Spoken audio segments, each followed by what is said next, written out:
নমস্কার বন্ধুরা, village cooking ট্র্যাডিশনালে সবাইকে স্বাগত। তা আজকে আমি এই পোয়ের ফুলগুলো দিয়ে রান্না করব, নতুন একটা রান্না, অবশ্যই দেখবেন। তো আমি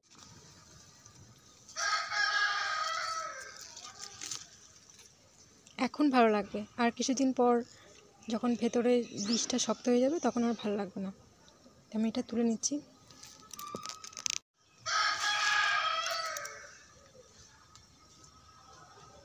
কালারটা দেখুন কত সুন্দর, পুরো জাম কালার।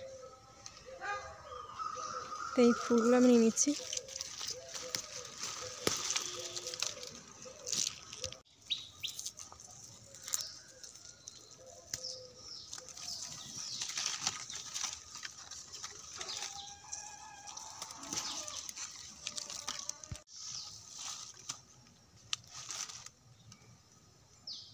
সব এগুলো নিয়ে এসেছি, এটা আমি রান্না করব আলু দিয়ে। কিভাবে রান্না করব অবশ্যই ভিডিওটা প্রথম থেকে শেষ পর্যন্ত দেখবেন।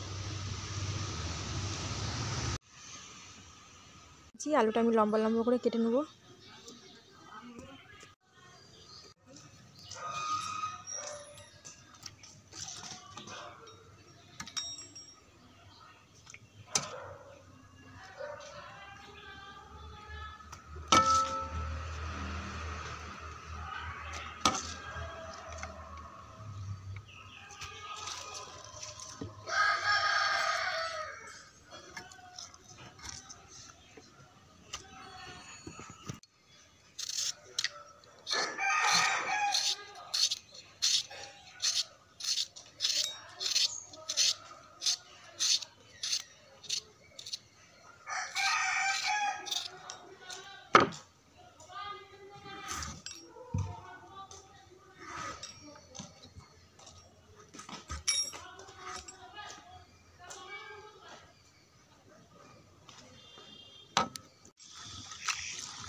কিছুটা সর্ষে নিয়েছি,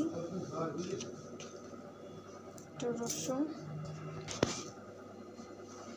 রসুন আদা আর দুটো কাঁচা লঙ্কা, সর্ষে, এটা বেটে নেবো।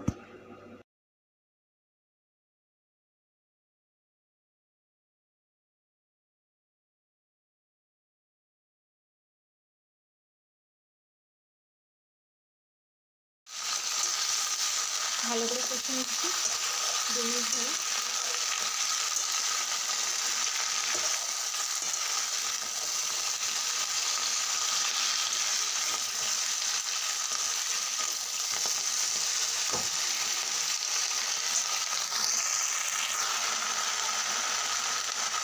পরিমাণ মতো লাগবে হয়ে গেছে।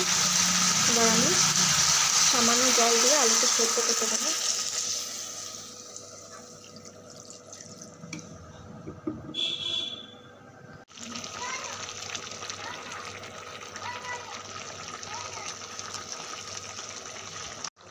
সর্ষেটা আমি বেটে রেখেছিলাম, সেটা আমি দিয়ে দিলাম। আলুটা আমার ভালোভাবে সেদ্ধ হয়ে গেছে, জলটা অনেকটা মরে গেছে। এবার আমি নাড়াচাড়া করে নামিয়ে নেবো। রান্না আমার প্রায় হয়ে গেছে। এভাবে একবার বাড়িতে ট্রাই করবেন, অবশ্যই খেতে দেবেন, খুব ভালো লাগে।